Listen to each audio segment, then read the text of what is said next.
Mi 2019-ben ismerkedtünk meg a férjemmel, és már akkor 30 körül voltunk mindketten, és így elég gyorsan történtek a dolgok. Előtte én így, hát ilyen érdekes módon álltam ehhez a gyerekvállalás kérdéshez. Nem éreztem úgy, hogy ez feltétlenül a legfontosabb dolog lenne az életemben, vagy hogy ez erre így feltétlenül szükségem van. Voltak kétségeim így magammal kapcsolatban, hogy tudnék-e koncentrálni egy gyerekre, és hogy tudnék-e neki megfelelő figyelmet és biztonságot nyújtani, amire szüksége lehet, hogy jól tudnám-e felnevelni.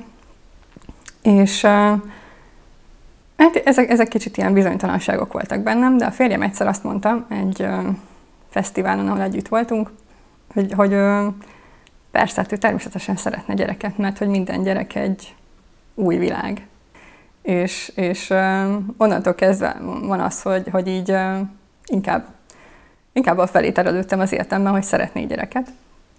És vágyom arra, hogy egy ilyen külön világot létrehozzunk, vagy többet, akár közösen a párommal. Még a próbaidőmet töltöttem, amikor a férjem elment egy ilyen kutatásra pár hétre, és amikor hazajött, akkor valahogy így nagyon hiányoztunk már egymásnak, és arra gondoltunk, hogy hát végül is akkor akár el is kezdhetnénk ezt a projektet, és valószínűleg ebből a felindulásból azonnal sikerült teherbe is esnem. Baromi boldogok voltunk, és ilyen nagyon izgalmas volt, meg erőt adó. Az, hogy ilyen gyorsan sikerült, és hogy már is itt vagyunk ebben a helyzetben, amit még szinte el se kezdtünk várni. És ezt egy ilyen nagyon csodálatos dolognak éltük meg mindketten. Pár nappal később, ahhoz képest, hogy pozitívat teszteltem, fájdalmaim voltak, így görcsölt a hasam.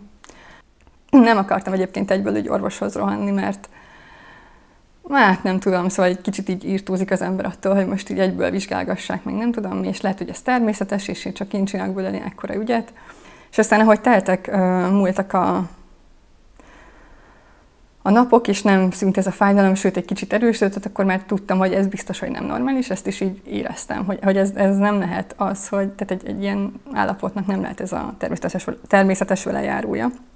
Úgyhogy nem volt budapesti lakcímem, és akkor így meg azt sem tudtam, hogy így nem tudom, hogy kellene bejelentkeznem az STK-ba, időpontot se láttam feltétlenül így hamarosan, és azt éreztem, hogy nekem erre így sürgősen szükségem van, hogy megnézzen egy orvos. És akkor bejelentkeztem egy ilyen magánorvoshoz, nem tudom, tehát hogy a Margit körútra, szóval hogy azt gondoltam, hogy aki a Margit körúton magánorvos, az valószínűleg nem tudom, nem egy kóklár. De aztán így kiderült, hogy hát dehogy nem. És így az történt, hogy elmentem hozzá, megvizsgált, azt mondta, hogy még nem látni semmit, mert hogy ez egy ilyen nagyon korai terhesség. Progeszteront írt fel nekem, hogyha mégiscsak megjelenik majd ez a terhesség a méhemben, akkor ezt így megtartsuk. És mondta, hogy már aznap vegyek is be belőle, amikor kiváltam és hazamegyek. Nem adott papírt arról, hogy ott jártam nála, a felhőbe sem került föl semmi erről. Tehát nem adott számlát, amúgy az összegről, amit személyesen neki fizettem ki készpénzben. De mindezek egyébként nekem annyira nem tűntek föl, mert hogy nem gyakran járok nőgyógyászhoz, meg úgy orvoshoz sem. Aztán így kiváltottuk a férjemmel ezt a progeszteront, be is vettem egy szemet, és így fél órával később otthon fetrengtem a szőnyegen a fájdalomtól. Annyira nagyon rosszul lettem, hogy akkor már így azt éreztem, hogy most ez az a pont, amikor ki kell hívni a mentőt, mert nem, nagyon rosszul vagyok. És akkor jött a mentő, és én meséltem nekik azt, hogy ott voltam ennél a magánorvosnál, és akkor kérték a papírt, amit ő kiállított, és hát mondtam, hogy nem adott semmilyen papírt, és így hitetlenkedtek. Nem hitték el nekem, hogy ott voltam ennél a magánorvosnál a mentősök. Pedig hát miért hazudtam volna erről, de mindegy. Ja, igen, a másik dolog, amit így a mentősök mondogattak, hogy hát ez biztosan csak egy vetélés lesz, de hogy így ezzel a kifejezéssel, hogy hát ez csak egy vetélés, hát ezt egyébként otthon is túl lehetne élni, és hogy így igazából egy picit fölösleges, hogy engem így bevigyenek a kórházba, de hogyha szeretném, akkor menjünk. Megvizsgáltak, legalább szerintem így 3-4-en. Aznap este senki nem mutatkozott be. És akkor hát nekem azt mondták, hogy itt igazából nincsen semmi annyira nagy probléma, de azért bent tartanak megfigyelésen, és aláíratnak velem mindenféle papírt arról, hogy bármit csinálnak velem így éjszaka. Igen, szóval én is próbáltam így egy kicsit elhinni azt, hogy nincsen semmi gond. És közben extra gyanúsnak hívtak amúgy a telefonban, amikor egymással beszéltek, amit én nem tudtam, hogy miért van, és nagyon izgalmas volt, mert csak hetekkel később tudtam meg, hogy ez nem azért van, mert én nagyon gyanús lettem volna, az extra gyanús, hanem azért, mert hogy így hívják latinul a méhen kívüli terhességet. És én meg ott, nekem az volt a megélésem, hogy így nekem azt mondják, hogy nincs semmi bajom, ők meg így extra gyanúsként neveznek engem egymás között a telefonban, szóval ez így nagyon fura volt. És aztán hát reggel ugye levették a vért, körülbelül ilyen 11 körül jöttek, hogy menjek egy ultrahangra. Hát oda már így felvonszolni tudtam, kb. Magam egy emelettel följebb kellett menni, de hát annyira fájt a hasam, és úgy éreztem, hogy így tehát hogy egyszerűen így, minthogyha nem tudom, tele lennék levegővel, vagy nem tudom, tehát így tele lenne valamivel a hasam. Ez is egy nagyon érdekes volt ez a vizsgálat is, mert nyilván ott sem mutatkoztak be, de hogy egy pillanatra így felén fordították a képernyőt, hogy hát ezt tegnap is látni kellett volna már, mert hát hatalmas ez a gyerek már ott a petevezetékben látja, és akkor így oda fordították a monitort, és hát nyilván nem láttam semmit, mert azt se tudtam, hogy hol kell nézni. és aztán így közölték, hogy akkor ez azonnal műtét, öltözzek fel, menjek le, és akkor várjam a műtős fiút levetkőzve, vagy nem tudom, valamilyen ilyen szöveg. És hát én így köpni nyálni nem tudtam azok után, hogy annyiszor elmondták, hogy itt biztosan nincsen szó ilyesmiről. Attól féltem, hogy míg alszom, addig nekem semmi kontrollom nincs a felett, hogy mit vesznek ki belőlem, és hogy így teljesen összeomlottam. De aztán végül bejött egy orvos valaki máshoz a kórterembe, és látta, hogy nagyon sírok ott az ágyamon, és akkor ő mondott egy-két vigasztaló szót, amiért nagyon hálás vagyok, mert ez nagyon sokat jelentett, hogy azt mondta, hogy ez egy rutinműtét, nem lesz semmi gond, lehet még gyerekem, tök időben észrevették, megműtenek, és aztán még holnap mehetek is haza már. Aztán még bejött a műtő orvos csapat is, ahol a műtőorvosom a többi orvosnak mondott így dolgokat a műtétről, ilyen latin kifejezésekkel, és megkérdezte tőlem a Viki, hogy minden érthető volt, amikor rám sem nézett egyébként, miközben beszélt, és így mondtam, hogy nem. Mondta, hogy hát most mondtam el mindent, úgyhogy akkor menjünk, ez most nem tudom, így sietett. És akkor így kifordultak a kórteremből az orvoscsapat tagjai. Lement a műtét, és hát így nehéz volt. Én ott voltam a műtét után, nem tudtam, hogy ez jól sikerült-e, hogy pontosan mi történt, hogy tényleg a petevezetékemet kivették, és tehát, hogy úgy semmit nem tudtam erről az egészről, hogy így mi történt velem. Hanem csak ugye ott voltam, kicsit még így be voltam kábulva az altatótól, az jó voltam úgy, mert hogy így egy ilyen más hangulatot idézett elő, egy ilyen pozitívabbat. Nálam az altató. Meg egyedül voltam egyébként a kórteremben, addigra már egy ilyen 6 fős kórteremben. És hát előző este is arra aludtam el, hogy így nem tudom, a gyerek sírások és a szülőnők hangjára is, aznap este is. És aztán így hazamentem, és hát az is, tehát hogy hazamentem a nagy bizonytalanságba tulajdonképpen, mert nem tudtam, hogy mi történt velem pontosan a műtőben, hogy mik a továbbiak, tehát mit kell a továbbiakban tennem, és hogy mikor próbálkozhatunk akár újra gyerekkel, szóval semmit nem tudtam, hanem hazamentem így a kórházból, és hát nagyon rosszul éreztem magam. És hajnalban kaptam egy üzenetet, egy SMS-t egyébként így a műtőorvosomtól, hogy hívjam föl, majd másnap, amikor felkelek, és akkor mindent elmond, elnézést kér, hogy nem tudtunk találkozni a műtét óta. Igen, és akkor így másnap végül is beszéltünk telefonon. Legalább ennyi.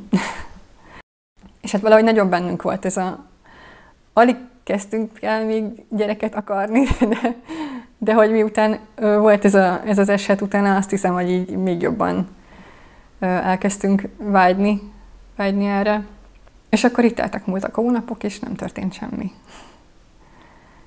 Tudtam, hogy ezért kisebb az esély arra, hogy teherbe essek, de hát annyira gyorsan összejött az első, akkor így miért nem jön a következő.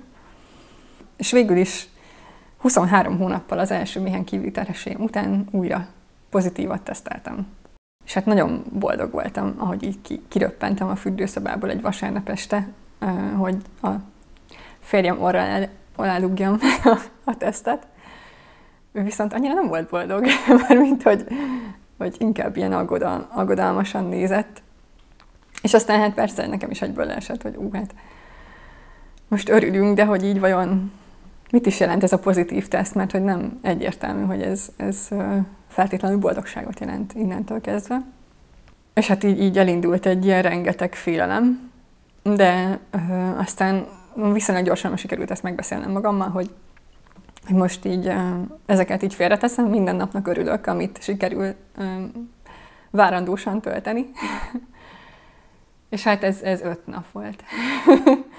Ez 5 nap volt, 5 napig nem volt semmi bajom. És akkor a hétvégére hazamentünk a szüleimhez, akik Szabolcs-Szatmár-Bereg megyében laknak, és ott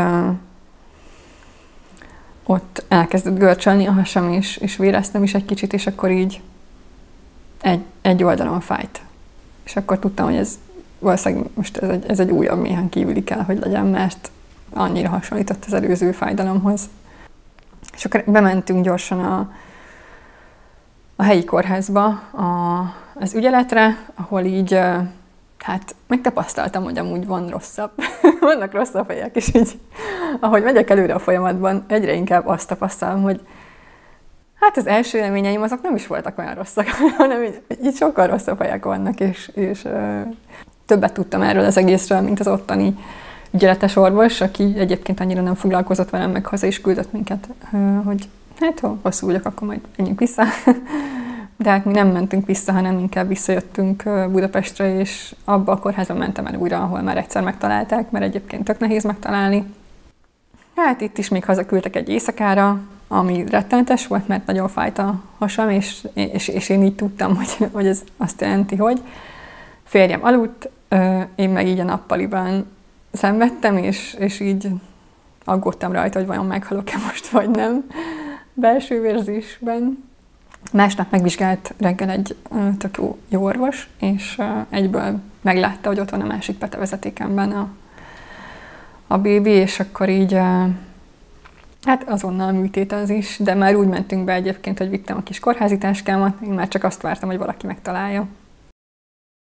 És az első méhen kívüli után volt bennem bűntudat, azért, hogy én rontottam el valamit, és azért sikerült méhen kívüli terhességemnek lennie, mert hogy azt sem mondta el senki, hogy ennek mi lehet az oka. És általában azt kapja az ember az orvosoktól, hogy hát nem lehet ezt megmondani, és kész, le van zárva. És hogy így ez a sok önmarcangolás, ez így bennem volt, de hogy ezeket így, ezt mondjuk sikerült a bűntudattal megküzdenem, és így sikerült odáig eljutnom, hogy nem. Tehát, hogy nem tudjuk, hogy mi volt az oka, és nem is kell megtudnunk, hanem ez így történt, és kész, és így kell elfogadni magamat is benne. Vagy mondjuk volt az első méhen kívüli terhességem után az irigység, ami nagyon, nagyon büszke voltam arra, hogy én sose voltam irigy senkire. Ugye, az iskolában, meg az egyetemen, meg úgy egyáltalán. Azután, hogy volt a méhen kívüli terhességem, nem bírtam ránézni nőkre, akik babával sétáltak az utcán. Annyira rosszul éreztem magam tőlük, és azt gondoltam, hogy fú, hát vajon mivel tettek ők így jobbat? Vagy nem tudom, hogy ők ezt megérdemlik, én meg nem.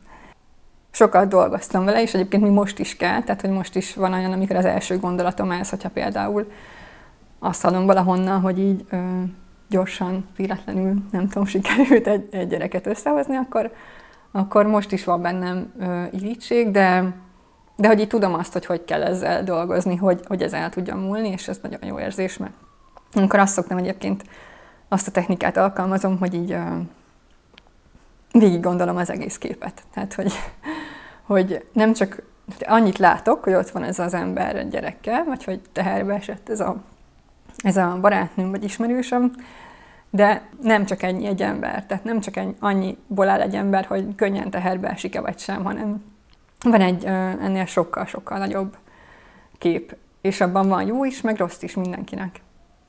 De hát ezt mindig végig kell gondolnom újra és újra. De tehát a második méhen kívüli terhesség után ezekkel már így nem volt annyira dolgom, hanem elfogadtam, hogy hát ennek nagy esélye van egyébként, ezt sem mondják el az orvosok, de nagy esélye van arra, hogy egy méhen kívüli terhesség után lesz még egy. Szóval ezekkel nem kellett dolgoznom.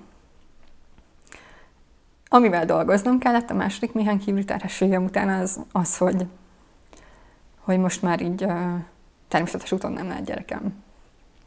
És akkor most fogadjam el azt, hogy én egy olyan nő vagyok, akinek nem lett természetes úton gyereke, csak orvosi segítséggel, és az ezzel járó mindenféle kiszolgáltatottságot is fogadjam akkor el. Hát ez nem volt könnyű, vagy hát nem tudom. Szóval azt hiszem, hogy ez egy picit még most is így zavar, vagy bosszant ez a tudat.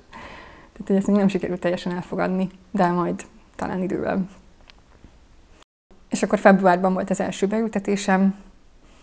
Hát nagyon vártuk. Persze már az ilyen szokásos, ilyen érzelmi távolságtartással kezeltem egyébként ezt a helyzetet, akkor is, hogyha akartam, akkor is, hogyha nem.